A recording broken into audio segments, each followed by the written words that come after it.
আটা দিয়ে তুলোর মতো সফট পাউরুটির রেসিপি শেয়ার করব আপনাদের সাথে।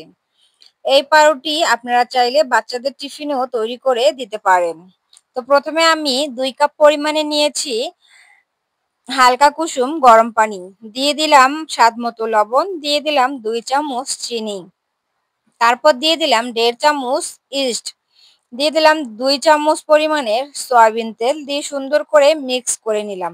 মিক্স করে নেওয়ার পর এখানে দিয়ে দিলাম 2 চামচ গুঁড়ো দুধ। দিয়ে আবার সুন্দর করে মিক্স করে নিলাম। নিয়ে এখানে দিয়ে দিব 2 কাপ পরিমাণের আটা। আমি কিন্তু এখানে আটা দিয়েছি, ময়দা দেইনি।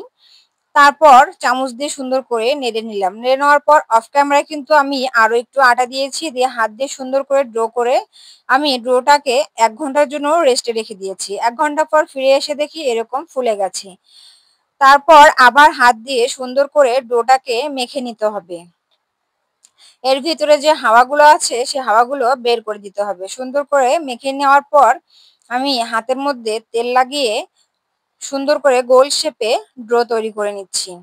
তো ড্র গুলো রাখার জন্য আমি খাতার পেজ ছিঁড়ে নিয়েছি। খাতার পেজেও কিন্তু আমি তেল ব্রাশ করে নিয়েছি। নেওয়ার পর এই ড্র গুলো কিন্তু আমি সেই খাতার পেজের উপরে রাখতেছি। তো একে একে সব পাউরুটি আমার বানানো হয়ে গেছে। এখন আমি কড়ার মধ্যে দিয়ে দিলাম তেল। তেলটা হালকা গরম হয়ে আসলে এখানে আমি একে একে পাউরুটিগুলো দিয়ে দিচ্ছি। খাতার পেজ সহকারে কিন্তু দিতে হবে।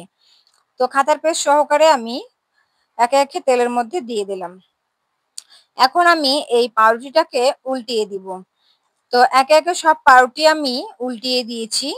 উল্টিয়ে দেওয়ার পর এই খাতার পেজগুলো কিন্তু এমনিতেই উঠে আসবে। তো উঠিয়ে আমি ফেলে দিলাম। তো দেখতেই পাচ্ছেন কত সুন্দর কালার এসেছে। তো এই পাউরুটিটা খেতে কিন্তু আসলে অনেক মজার ছিল। আমি কিন্তু ফার্স্ট টাইম করেছি আজকেই। আগে কখনো বাসায় আমি পাউরুটি তৈরি করিনি।